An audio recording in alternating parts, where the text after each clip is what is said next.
اب شور کیوں مچاتی ہو؟ جب میں چھتا ختم کرنا چاہتا تھا تو تم نے ہی مجھے چھتا ختم کرنے سے روکا۔ اگر میں نے وہ چھتا ختم کر دیا ہوتا تو تمہاری آج یہ حالت نہ ہوتی۔ عقل مندی کا تقاضا یہی ہے کہ سانپ کو دیکھتے ہی اس کا سر کچل دیا جائے، اور نقصان پہنچانے والے پر رحم کرنا ایسا ہی ہے جیسا بے ضرر پر ظلم کرنا۔ اسی حوالے سے ایک اور حقائق کا تذکرہ کروں گا۔ عرب کے چوروں کے ایک گروہ نے کسی پہاڑی چوٹی پر قبضہ کر لیا۔ ان چوروں سے اس پہاڑی کا قبضہ چھڑانے کے لیے اس وقت کے بادشاہ کا لشکر بھی عاجز رہا۔ وہ چور پہاڑ کے ایک محفوظ ترین غار میں رہتے تھے۔ بادشاہ وقت کو اس کے مشیروں نے مشورہ دیا کہ اگر ان چوروں سے جلد نجات نہ حاصل کی گئی تو ان کا شر مضبوطی پکڑتا جائے گا اور پھر اس درخت کو اکھاڑنا مشکل ہو جائے گا۔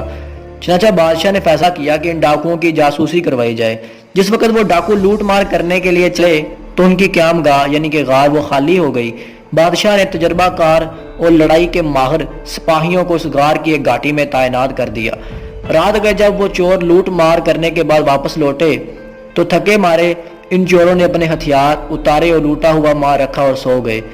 رات کا ایک حصہ گزر جانے کے بعد ان سپاہیوں نے ان چوروں کو سوتے میں قابو کر لیا اور ان کے ہاتھ باندھ دیے۔ صبح کے وقت انہیں بادشاہ کے دربار میں پیش کیا گیا۔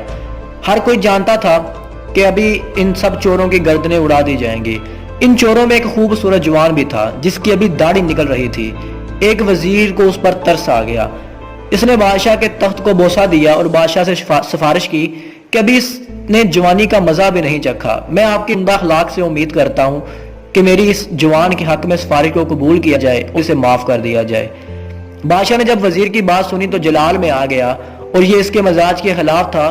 جس کی حقیقت بری ہو وہ نیکوں کے سائے میں بھی صحیح نہیں رہ سکتا، اور نااہل کی تربیت کرنا ایسا ہی ہے جیسے حکومت پر اخروٹ رکھنا۔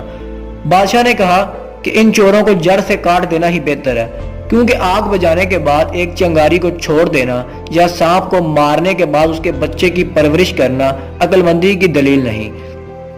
وزیر نے جب بادشاہ کا موقف سنا تو رضامندی ظاہر کرتے ہوئے بادشاہ کی رائے کو سراہا اور عرض کیا کہ بادشاہ کا فرمان اپنی جگہ درست ہے، مگر ان کی صحبت میں رہ کر یہ جوان ضرور انہی کی مانند ہو جاتا، اور اگر یہ نیکوں کی صحبت میں رہا تو ہو سکتا ہے کہ یہ نیک ہو جائے، اور ان چوروں کی صحبت نے ابھی اس کے دل میں جڑ نہیں پکڑی۔ حدیث کے الفاظ بھی ہیں کہ ہر بچہ فطرتاً اسلام پر پیدا ہوتا ہے، پھر اس کے والدین اسے یہودی، عیسائی یا مجوسی بنا دیتے ہیں۔ حضرت نوح علیہ السلام کا بیٹا بروں کی صحبت میں رہا، اسی لیے خاندان نبوت سے اس کا تعلق ٹوٹ گیا، اور اصحاب کہف کا کتا نیکوں کی صحبت میں رہا، اسی لیے نیک کہلوایا۔ وزیر کے دلائل سن کر دربار میں موجود کچھ لوگوں نے اس بات کو، اس کی رائے کو سراہا، اور بادشاہ نے بھی مجبوراً اس بات کو مانا اور اس نوجوان کو معاف کر دیا۔